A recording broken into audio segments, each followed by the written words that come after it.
and it basically made no sense. It minimised the amount of light that was going into the structure.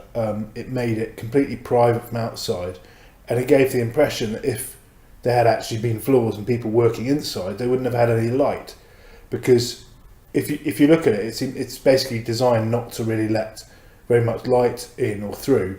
And obviously now we know exactly why that is, because it was concealing the fact that it was just a hollow box, and only when you have, say, the sun setting behind it or rising behind it, and you actually at altitude, would you be able to see clearly through the building like you can in some of the helicopter shots and some of the photos we've seen.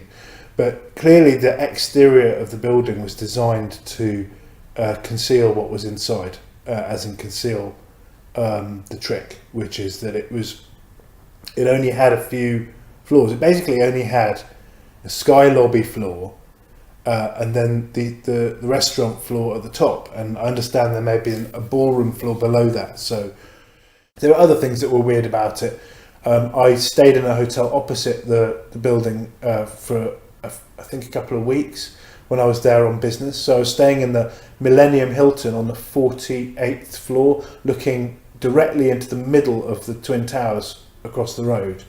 So I looked down and saw little ants, and I looked up, and I craned my neck to see the top. So I was looking at the middle of it, and so I'd see the lights that went on at night, and they just seemed weird. The lights that would go on and off.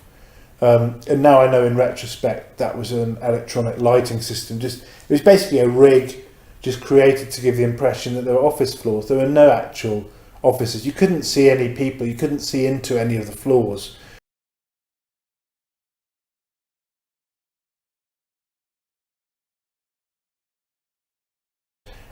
The fact that on 9/11 it was that building that got demolished just made me think, what the fuck? I mean, it really just made me think, well, I was right. There was something really up with that building, because I could tell that it was some kind of trickery.